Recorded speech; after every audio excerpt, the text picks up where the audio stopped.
আপনি কি কখনো নিজেকে এই প্রশ্নটা করেছেন গভীর রাতে, যখন চারপাশ নিস্তব্ধ, যখন নিজের নিঃশ্বাসের শব্দ কানে ছুরির মতো বিঁধে, তখন কি একবারও মনে হয়েছে আপনার এই সুন্দর শরীর, এই আকর্ষণীয় সাজ, এ যে নিজেকে তিলে তিলে মোহনীয় করে তোলা, এর আসল ভোক্তাকে? আতঙ্কিত হবেন না, বরং এই আতঙ্ককে আঁকড়ে ধরুন। কারণ আজ আমরা সেই অন্ধকার গলিতে হাঁটব যেখানে সমাজের আলো পৌঁছায় না, কিন্তু প্রতিটি দাম্পত্য সম্পর্কের ফাটলে এই অন্ধকার বাসা বেঁধে আছে। নারীর শরীর কি এক চলমান প্রদর্শনীর নাম? শুরুটা নারীকে দিয়েই হোক। ভাবুন তো একবার, আপনি যখন কোনো বিয়ের অনুষ্ঠানে বা সামাজিক দাওয়াতে যান, তখন আপনার প্রস্তুতিটা কেমন থাকে? সবচেয়ে দামি শাড়িটা আলমারি থেকে বের হয়, নিখুঁত মেকআপের আস্তরণে ঢাকা পড়ে মুখের প্রতিটি খুঁত। পারফিউমের তীব্র গন্ধে চারপাশ মদির হয়ে ওঠে। আপনার হাঁটা চলায়, চোখের চাহনিতে থাকে এক অপ্রতিরোধ্য আকর্ষণ। আপনি চান সবাই আপনাকে দেখুক।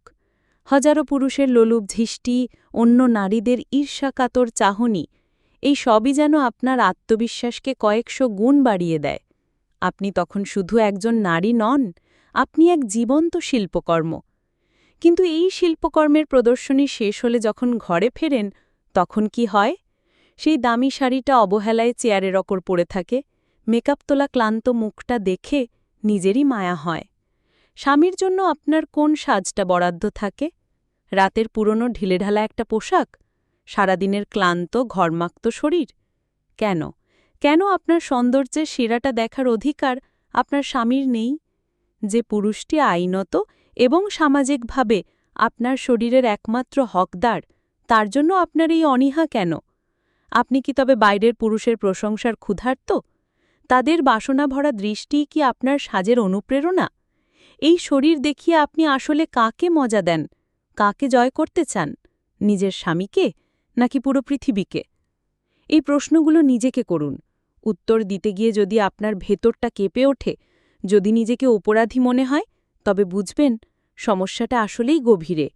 আপনি অবচেতন মনেই হয়তো এমন একজনকে খুঁজছেন যার চোখে আপনি নতুন করে নিজেকে আবিষ্কার করতে চান। আর সেই একজন দুর্ভাগ্যবশত আপনার স্বামী নন। এবার মুদ্রার অপর পিঠ দেখা যাক, পুরুষদের দিকে তাকানো যাক। আপনি কি নিজের স্ত্রীর দিকে শেষ কবে মুগ্ধ হয়ে তাকিয়েছিলেন? মনে আছে? সেইভাবে যেভাবে প্রথম প্রথম দেখতেন?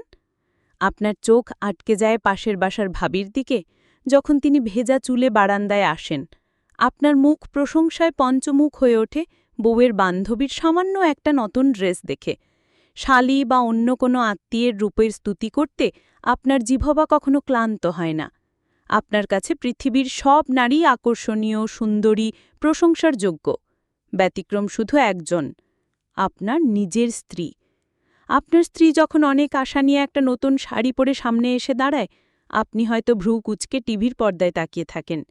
সে যখন নিজের কোনো বদলের কথা বলে, আপনি শুনতে চান না, অথচ অন্য নারীর সামান্য কিছুতে আপনার মধ্যে প্রশংসার ঝড় ওঠে।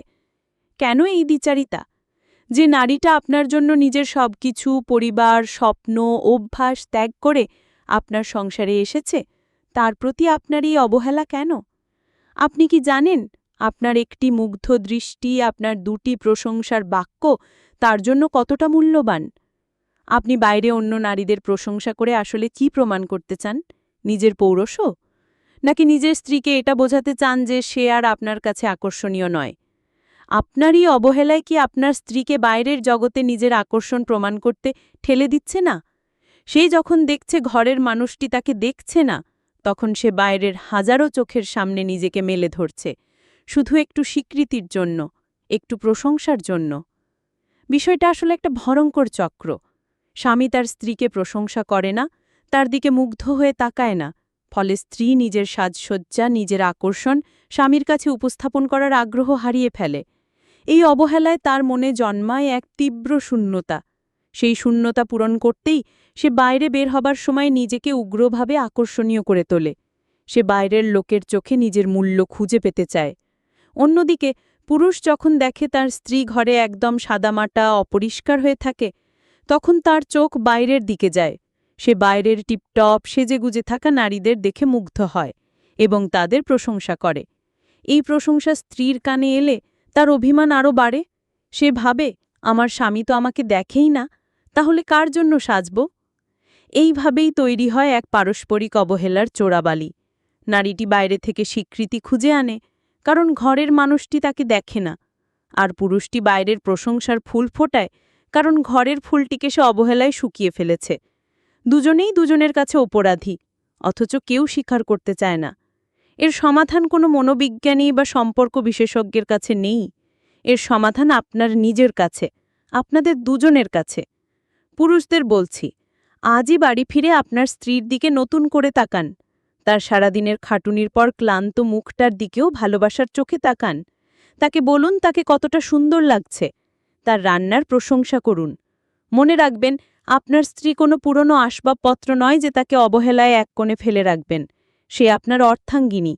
তার রূপের, তার গুণের প্রথম এবং প্রধান প্রশংসাকারী আপনিই হওয়া উচিত। বাইরের নারীদের দিকে তাকানো বন্ধ করুন, নিজের ঘরের লক্ষ্মীর দিকে তাকান। নারীদের জন্য আপনার সকল সাজ প্রথমত আপনার স্বামীর জন্য হওয়া উচিত। এটা কোনো পরাধীনতা নয়, এটা সম্পর্কের প্রতি দায়িত্ব এবং ভালোবাসা। বাইরের লোককে দেখিয়ে আপনি ক্ষণিক আনন্দ পেতে পারেন, কিন্তু আপনার স্বামীর চোখের মুগ্ধতা আপনাকে যে মানসিক শান্তি দেবে তা কোনো তুলনা হয় না। আজ রাতে শুধু আপনার স্বামীর জন্য একটু সাজুন, তার পছন্দের পোশাক পরুন। দেখুন, আপনাদের সম্পর্কের বরফ গলতে শুরু করবে। আসুন, এই নিষিদ্ধ আয়নায় অন্যকে খোঁজা বন্ধ করি। নিজের জীবনসঙ্গীকেই নিজের পৃথিবী বানিয়ে তুলি। কারণ দিনের শেষে হাজারো মানুষের ভিড়ে নয়, শুধু এই একজন মানুষের বুকেই আপনাকে শান্তি খুঁজে নিতে হবে। আপনার সম্পর্কের আয়নাটা কি আজ একবার মুছে দেখবেন?